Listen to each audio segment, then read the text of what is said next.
reka twongere tubasuhuza abadukurikirana mwese aho muherereye cyane cyane abari mu micungararo igiye itandukanye hano mu Kivu ya ruguru na Kivu y'epfo, abari za Goma namwe abari hakurya b'abaturanyi bacu ba Gisenyi turabasuhuje, abari diaspora y'abanyamurenge muri ahantu hatandukanye mwese turabahaye yambo.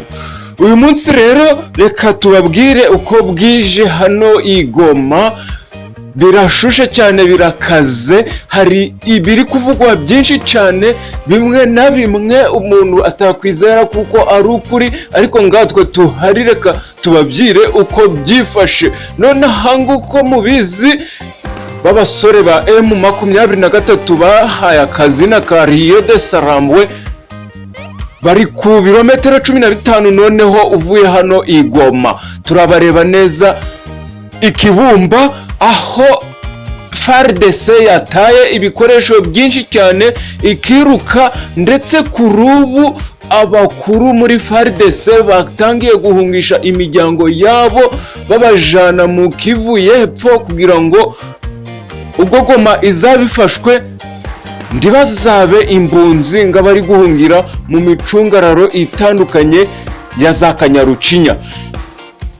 Ikindi kintu kiri kuvugwa hano rero nuko uretse Fardc yataye ibigwanisho byinshi cyane ikibumba, ikindi kintu kiri kuvugwa cyane nuko hari akantu kari kuvugwa Goma va tomber sans combat. Ibi biri kuvugwa nyuma yaho RY'AMERIKA cyangwa se M23 yamaze kwangiza burundu inite zitandukanye za Fardc, ku buryo ubu ngubu icyo bari gukora ni ukwirukanga gusa ndakwirirwa baragwana na M23. Dukomeje rero ikigezweho nguko twababyiye, hari ibintu bibiri bigezweho cyane cyane, nuko ubu kugeza ubu M23 yamaze gufata Kibumba, kandi Kibumba murabizi ni nko ku birometero 15 uvuye i Goma.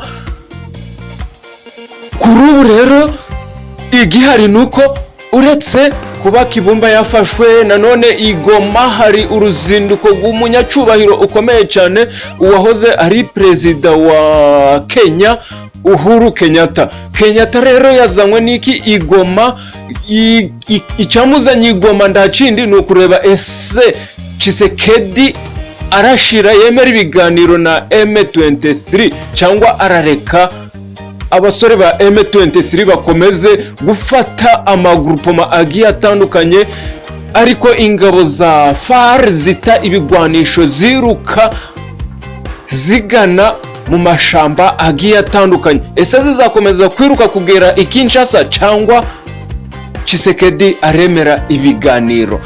Uretse rero kuba Uhuru Kenyatta yazanywe i Goma n'icyo kintu cyo kureba kuko ibiganiro bya kemegwa, Uhuru Kenyatta yanagiranye inama n'abasirikare n'abayobozi ba gisirikare batandukanye ba FARC, ndetse yanagiranye inama n'amashirahamwe, anasura impunzi zahungiye za Kanyarucinya, ndetse kuri ubu yanagiranye ibiganiro na societe civile, dore kuko societe civile nibo bantu basigaye bari kuvugana n'abaturage ku buryo icyo societe civile yabyira abaturage cyose gishobora kumvikana kurusha uko Fardc bimeze, kuko bamaze kubona kuko Fardc ikintu iri gukora ni ukwiruka gusa, ariko inasiga ibigwanisho mu maboko ya M23.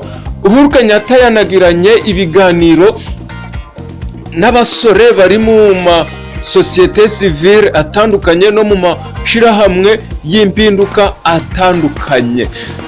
Uretse Kibumba rero iri mu maboko ya M23, reka tubibutse yuko Rucuruyo imaze iminsi myinshi mu maboko ya M23, Kiwanja nayo yarafashwe, Marenga nuko, ndetse n'igice cyose cya Nyiragongo cyarafashwe. Ubu ngubu ingabo za FARC zikaba ziri hejuru muri Virunga, aho zitegereje kuko hagira igishotora M23 yahasatira, naho bakahata bakiruka bakayisigira ibigwanisho.